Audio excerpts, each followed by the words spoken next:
அன்பார்ந்த தோழர்களே, என் உயிரின் உயிரான விடுதலை சிறுத்தைகளே, உங்கள் அனைவருக்கும் என்னுடைய பணிவார்ந்த வணக்கத்தை தெரிவித்துக் கொள்கிறேன். நேரலை வாயிலாக உங்களை சந்திப்பதில் மகிழ்ச்சி அடைகிறேன். நாளை செப்டம்பர் 26 ஈகச்சுடர் திலீபன் நினைவு நாள்.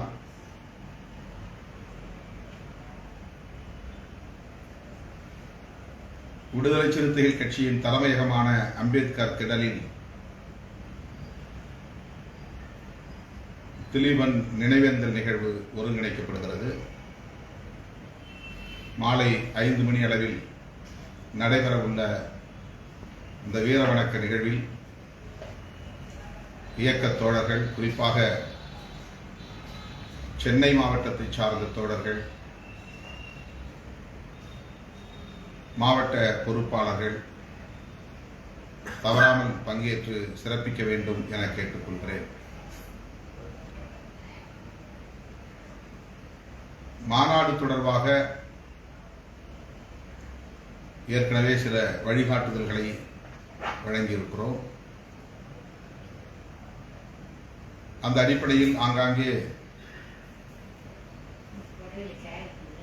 மாநாட்டு ஒருங்கிணைப்பாளர்கள் கலந்தாய்வு கூட்டங்களை நடத்தி பெண்களை அணிதிரட்டும் பணிகளை தீவிரமாக மேற்கொண்டு வருகின்றனர் என்பதை அறிந்து பெரிதும் மகிழ்ச்சி அடைகிறேன். மண்டல வாரியான செயற்குழு கூட்டங்கள் சிறப்பாக நடந்தேறியுள்ளன.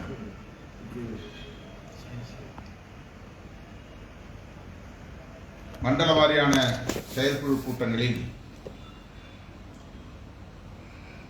பெருவாரியாக பெண்கள் பங்கேற்றார்கள் என்பது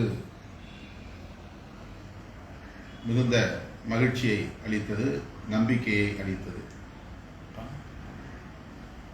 மகளிர் விடுதலை இயக்கத்திற்கான பொறுப்பாளர்கள் நிரப்பப்படாத காலி இடங்களை ஆங்காங்கே நிரப்பி வருகின்றனர். புதிதாக ஏராளமான பொறுப்பாளர்கள் நியமிக்கப்பட்டு வருகின்றனர் என்பது மகிழ்ச்சி அளிக்கிறது. சீருடை அணிந்து வர வேண்டும் என தலைமையகத்தில் இருந்து நாம் விடுத்த வேண்டுகோளை ஏற்று மாவட்ட வாரியாக அல்லது ஒருங்கிணைந்த மாவட்ட வாரியாக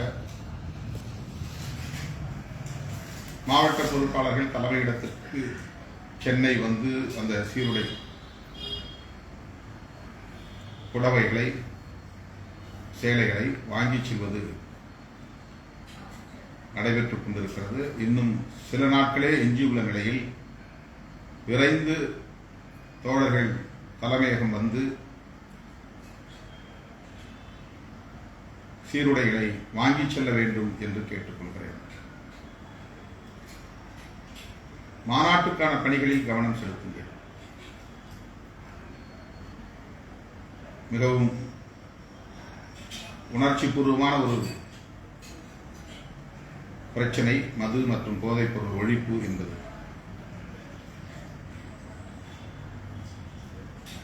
இதனை இன்றைக்கு நாடே விவாதித்துக் கொண்டிருக்கிறது. எதிரும் புதிருமான கருத்துக்களை அவரவர் கோணத்தில் சொல்லிக் கொண்டிருக்கிறார்கள். நம்முடைய நோக்கம் புரட்சியாளர் அம்பேத்கர் கண்ட கனவு நனவாக வேண்டும், தந்தை பெரியார் கண்ட கனவு நனவாக வேண்டும், ஐயன் திருவள்ளுவர் கண்ட கனவு நனவாக வேண்டும், பகவான் புத்தர் கண்ட கனவு நனவாக வேண்டும். மனிதர்கள் போதைக்கு அடிமையாவதில் இருந்து மீட்கப்பட வேண்டும். தமிழ்நாடு மட்டுமல்ல, இந்தியா முழுவதும் இது நிகழ வேண்டும் என்பதுதான் நாம் முன்வைக்கும் கோரிக்கை. இந்த முதன்மையான கோரிக்கைகளை, 2 முதன்மையான கோரிக்கைகளை நாம் மையப்படுத்தி இந்த மாநாட்டை ஒருங்கிணைக்கிறோம். தமிழ்நாடு அரசு மதுக்கடைகளை மூட வேண்டும், முழு மதுவிலக்கை நடைமுறைப்படுத்த வேண்டும். அதற்கான நடைமுறை உத்திகளாக படிப்படியாக மூட வேண்டும் என்ற கருத்தை நாம் முன்மொழிந்தோம். அது நடைமுறை சிக்கலோடு தொடர்புடையது. நம்முடைய கோரிக்கை முழு மதுவிலக்கு தான். தமிழ்நாட்டில் மட்டும் முழு மதுவிலக்கை நடைமுறைப்படுத்த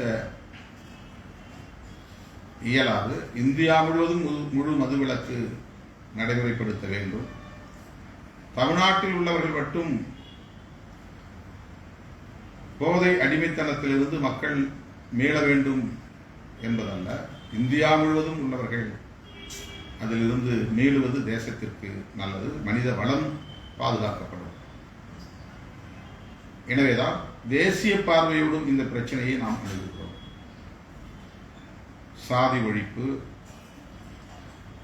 மதசார்பின்மை, மது மற்றும் போதைப்பொருள் ஒழிப்பு போன்றவை தேசிய அளவிலான பார்வையை கொண்டு அணுக வேண்டிய பிரச்சனைகளாகும். மாநில உரிமைகளை கோருகிறோம், மாநில சுயாட்சி கோருகிறோம்.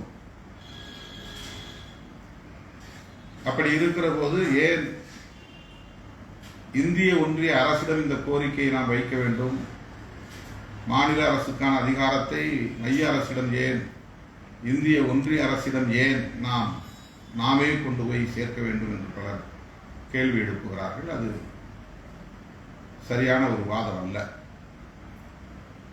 டைரக்டிவ் பிரின்சிபல்ஸ் என்ற வழிகாட்டு நெறிமுறைகள் பகுதியிலே உறுப்பு எண், அதாவது ஆர்டிகிள் 47 மாநில அரசுகளுக்கு வழிகாட்டுகிறது என்றாலும் கூட அது தேசிய அளவிலான ஒரு பிரச்சனை என்பதை மறந்துவிட முடியாது. அதனால்தான் நாடு விடுதலை அடைந்த காலத்தில் அல்லது குடியரசான காலத்தில் இது குறித்து புரட்சியாளர் அம்பேத்கர், பண்டிதர் ஜவஹர்லால் நேரு போன்ற தலைவர்களின் சமகால தலைவர்கள், காந்தியடிகள் தேசிய அளவிலான பார்வையை கொண்டு இதை அணுகினார்கள். 1954 இது குறித்து ஒரு ஆய்வு செய்வதற்கான இது குறித்து ஒரு குழு அமைக்கப்பட்டது. ஸ்ரீமன் நாராயணன் தலைமையில். இது தேசிய பார்வை. டைரக்டிவ் பிரின்சிபல்ஸ் உறுப்பு எண் 47 மாநில அரசுக்கான அதிகாரம் என்று விட்டுவிடவில்லை. தேசிய அளவில் இது குறித்த ஒரு பார்வை தேவைப்படுகிறது என்பதால் தான், ஒரு நிலைப்பாடு தேவைப்படுகிறது என்பதால் தான் ஸ்ரீமன் நாராயணன் தலைமையில் இந்த குழு அமைக்கப்பட்டு 1955 அது ஒரு நீண்ட நெடிய பரிந்துரையை அன்றைய ஜவஹர்லால் நேரு அவர்களின் தலைமையிலான அரசுக்கு வழங்கியது. அதிலே ஒரு காலக்கெடுவையும் அவர்கள் விதித்திருக்கிறார்கள். இந்த காலக்கெடுவுக்குள்ளாக எல்லா மாநில அரசுகளும் தாமாக முன்வந்து மதுவிலக்கை நடைமுறைப்படுத்துவோம் என்று உறுதியளிக்க வேண்டும் என்று சொல்லுகிறார். அதே போல ஒரு காலக்கெடுவை விதித்து இந்த காலக்கெடுவுக்குள்ளாக இது தொடர்பான ஒரு சட்டத்தை இயற்ற வேண்டும் என்றும் இந்த பரிந்துரையில் சொல்லப்பட்டிருக்கிறது. இந்த 47 உறுப்பு என்ன சொல்லுகிறது என்றால், மாநிலங்களில் ஊட்டச்சத்து வழங்குவது தொடர்பாக மக்களை சுகாதார அடிப்படையிலே மேம்படுத்துவதற்காக கொள்கைகளை வரையறுக்க வேண்டும் என்று சொல்லுகிற அதே வேளையில் மது போன்ற போதைப் பொருள்களை படிப்படியாக குறைப்பதற்குரிய நடவடிக்கைகளை எடுக்க வேண்டும். மருத்துவத்திற்கு பயன்படுத்தப்படுகிற போதைப் பொருள்களை தவிர மனிதர்கள் தம்முடைய விருப்பத்தின் அடிப்படையில் உள்வாங்கிக் கொள்கிற அல்லது உட்கொள்கிற எந்த போதைப் பொருள்களையும் அனுமதிக்கக்கூடாது. படிப்படியாக அவற்றை ஒரு கட்டுக்குள் கொண்டு வர வேண்டும் என்றுதான் 47வது உறுப்பு சொல்லுகிறது. இன்டாக்சிகேட்டிங் சப்ஸ்டன்சஸ் என்று அதை சொல்லுகிறார்கள். ஆல்கஹால் மற்றும் இதர போதையூட்டும் பொருள்கள், கஞ்சா போன்ற பொருள்கள். ஆகவே நாம் புரட்சியாளர் அம்பேத்கர் எந்த பார்வையில் இதை அணுகினாரோ அந்த பார்வையின் அடிப்படையில் இதை நாம் அணுகுகிறோம். அவ்வளவுதான். காந்தியடிகள் எந்த அடிப்படையில் மதுவிலக்கை வலியுறுத்தினாரோ அந்த அடிப்படையில் இதை நாம் வலியுறுத்துகிறோம். திராவிட முன்னேற்ற கழகத்தின் நிறுவனர் பேரறிஞர் அண்ணா அவர்கள் இதே கருத்தை வலியுறுத்தி இருக்கிறார். ஒரு தேசிய கொள்கை தேவை என்பதை வலியுறுத்தி இருக்கிறார். அவருக்கு அடுத்து கலைஞரும் இதே கருத்தை வலியுறுத்தி இருக்கிறார். ஆகவே இது ஒன்றும் புதிதான கோரிக்கை அல்ல, தவறான கோரிக்கையும் அல்ல, சட்டத்துக்கு புறம்பான கோரிக்கையும் அல்ல. இதனை நம்முடைய தோழர்கள் புரிந்து கொள்ள வேண்டும். நம்முடைய கொள்கை பகைவர்கள் அதை புரிந்து கொள்ளவும் மாட்டார்கள். நாம் என்ன பேசுகிறோம் என்பதை செவி கொடுத்து கேட்கவும் மாட்டார்கள். நாம் என்ன எழுதுகிறோம் என்பதை நேரம் ஒதுக்கி படிக்கவும் மாட்டார்கள். வன்மத்தை கக்குவார்கள், அவதூறுகளை பரப்புவார்கள். அதை நாம் பொருட்படுத்த தேவையில்லை. எனவே 2 கோரிக்கைகள். ஒன்று, தமிழ்நாடு அரசு முழு மதுவிலக்கை நடைமுறைப்படுத்த வேண்டும். அதற்கு நடைமுறை உத்திகளாக படிப்படியாக கடைகளையும் குறைக்க வேண்டும், விற்பனை இலக்கையும் குறைக்க வேண்டும், இறுதியாக முழு மதுவிலக்கை நடைமுறைப்படுத்த வேண்டும். இதுதான் அதனுடைய பொருள். 2வது கோரிக்கை, மது மற்றும் போதைப் பொருள்களின் புழக்கத்தை மெல்ல மெல்ல கட்டுப்படுத்தி முழுமையாக அதிலிருந்து மக்களை மீட்பதற்கு ஒரு தேசிய பார்வை தேவை என்பதை சுட்டிக்காட்டும் வகையில்தான் தேசிய கொள்கை வரையறுக்கப்பட வேண்டும். ஸ்ரீமன் நாராயணன் குழு பரிந்துரைத்தபடி மது மற்றும் போதைப் பொருள்கள் ஆகியவற்றை கட்டுப்படுத்துவதற்கு, ஒழிப்பதற்கு தனி சட்டம் இயற்ற வேண்டும் என்று நாம் வலியுறுத்துகிறோம். ஒரு கோரிக்கை தமிழ்நாடு அரசுக்கு, இன்னொரு கோரிக்கை இந்திய ஒன்றிய அரசுக்கு. ஆனால் திரும்ப திரும்ப நாம் ஏதோ தமிழ்நாடு அரசுக்கு கோரிக்கை வைக்காமல் இந்திய ஒன்றிய அரசுக்கு கோரிக்கை வைக்கிறோம். தமிழ்நாடு அரசை கடையை மூடச் சொல்லாமல் மோடியை கூப்பிட்டு கடையை மூடச் சொல்கிறோம் என்பதைப் போல வாய்ப்பு வந்தபடியெல்லாம் வார்த்தைகளை அள்ளி இறைக்கிறார்கள், அவதூறு பரப்புகிறார்கள். இது அவர்களின் காழ்ப்புணர்வை காட்டுகிறது. மீண்டும் சொல்கிறேன், அதனை நாம் பொருட்படுத்த தேவையில்லை.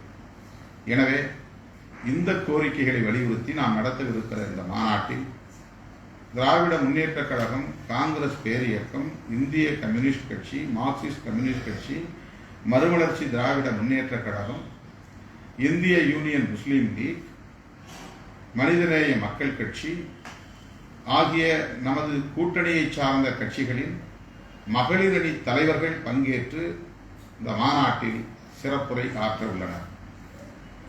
திராவிட முன்னேற்ற கழகத்தின் சார்பில்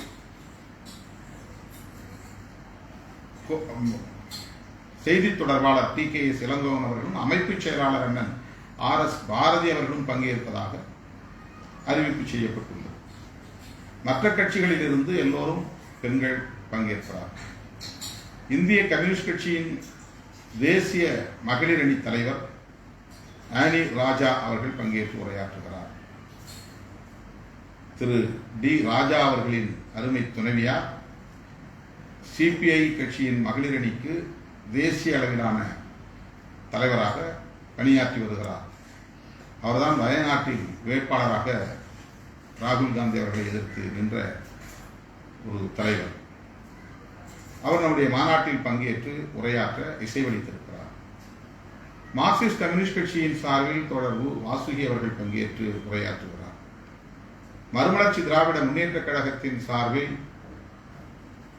துணை பொதுச் செயலாளர் டாக்டர் ரொக்கையா அவர்கள் பங்கேற்று உரையாற்ற இருக்கிறார்.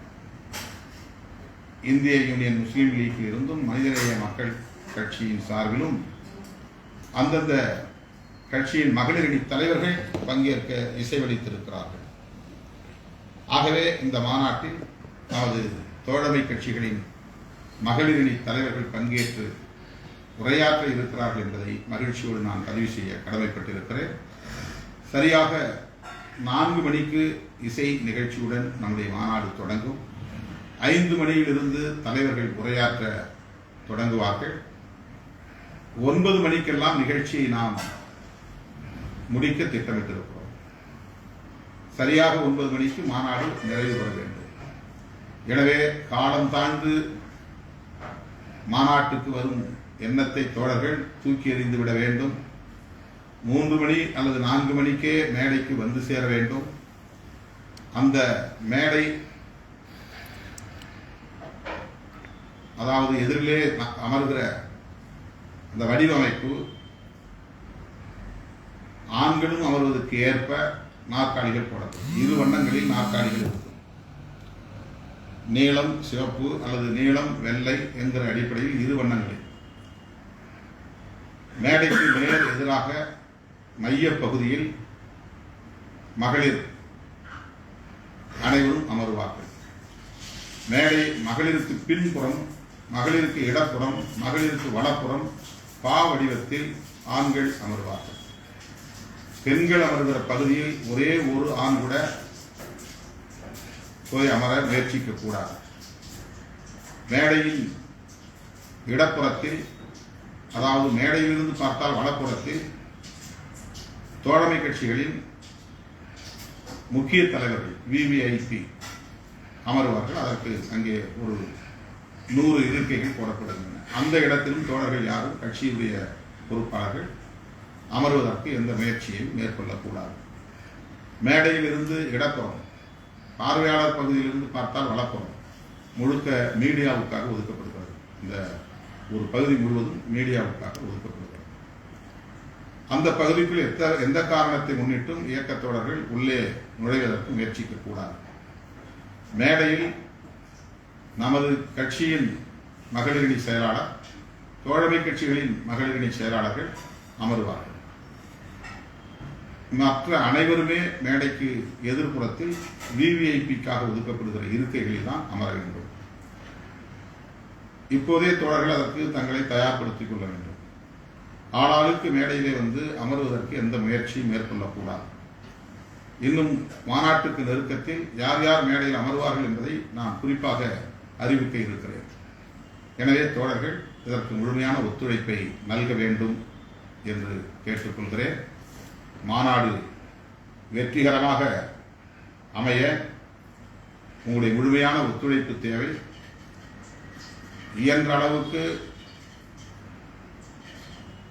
வரும்போதே உணவுக்கான ஏற்பாடுகளையும் செய்து கொள்ள வேண்டும். வண்டியிலேயே நமக்கான உணவு, குடிநீர் ஆகியவற்றை ஏற்பாடு செய்து கொள்ள வேண்டும். வரும் வழியிலோ போகும் வழியிலோ கடைக்கண்ணிகளில் நின்று உணவு சாப்பிடுகிறோம் என்கிற பெயரால் நாம் பொதுமக்களுக்கு இடையூறு தரும் வகையில் செயல்பட வேண்டாம். நமக்கு எதிரான சக்திகள் ஏதேனும் வேண்டுமென்றே ஒரு குழப்பத்தை ஏற்படுத்துவதற்கான முயற்சிகளில் ஈடுபடுவார்கள். அதற்கு நாம் இடம் கொடுக்கக்கூடாது. காவல்துறை வழிகாட்டுதலின்படி எங்கே வாகனத்தை நிறுத்த வேண்டுமோ அங்கேதான் நிறுத்த வேண்டும். எந்தெந்த மாவட்டங்கள் எந்தெந்த பகுதிகளில் நிற்க வேண்டும் என்பதை காவல்துறை முன்கூட்டியே நமக்கு ஒரு அறிவிப்பு தந்து விடுவார்கள். ஆகவே நீங்கள் மாநாட்டு ஒருங்கிணைப்பாளர்கள், மாவட்ட செயலாளர்கள், உங்கள் மாவட்டங்களில் இருந்து எத்தனை வண்டிகள் வருகின்றன, அந்த வண்டிகளுக்கான எண்கள் என்ன, அந்த வண்டியில் எந்த மாவட்டம் என்று எழுதப்பட்ட விவரங்கள் உட்பட மொத்த எண்ணிக்கை உட்பட தலைமைக்கு நீங்கள் அனுப்பினால் அது காவல்துறையினருக்கு நாம் வழங்கப்படும். காவல்துறையினர் அந்த அடிப்படையில் தென் மாவட்டங்களில் இருந்து வருகிற வண்டிகள் இந்த புறமும், டெல்டா மாவட்டங்களில் இருந்து வருகிற வண்டிகள் இந்த புறமும், மேற்கு மண்டலத்திலிருந்து வருகிற வண்டிகள் இந்த பகுதியிலும் என்று அவர்கள் ஒதுக்கி நமக்கான வழிகாட்டுதலை தருவார்கள். அந்த பகுதிகளில் வண்டியை நிறுத்திவிட்டு நீங்கள் நடந்து மாநாட்டுக்கு வந்து சேர வேண்டும். எனவே இதுதான் மாநாட்டை வெற்றிகரமாக நடத்துவதற்கு நீங்கள் செய்கிற மிக முக்கியமான ஒத்துழைப்பு. இன்றைக்கு தேதி 25, நாளைக்கு 26ஆம் தேதிக்குள்ளாக எல்லா மாவட்டங்களில் இருந்து மாவட்ட செயலாளர்களோ அல்லது மாவட்ட பொறுப்பாளர்களோ தலைமையகத்திற்கு வந்து அந்த புடவைகளை, அதாவது சேலைகளை வாங்கி செல்ல வேண்டும். அப்போதுதான் நீங்கள் கிராமம் கிராமமாக அல்லது ஒன்றியம் ஒன்றியமாக உரியவர்களுக்கு, மாநாட்டில் பங்கேற்கிற பெண்களுக்கு அந்த சேலைகளை ஒப்படைக்க முடியும். அவர்கள் அதை அணிந்து வருவதற்கு ஏதுவாக இருக்கும். மாநாட்டுக்கு முழுமையான ஒத்துழைப்பை தாருங்கள் என்று கேட்டு மாநாட்டில் சந்திப்போம் என கூறி முடிக்கிறேன்.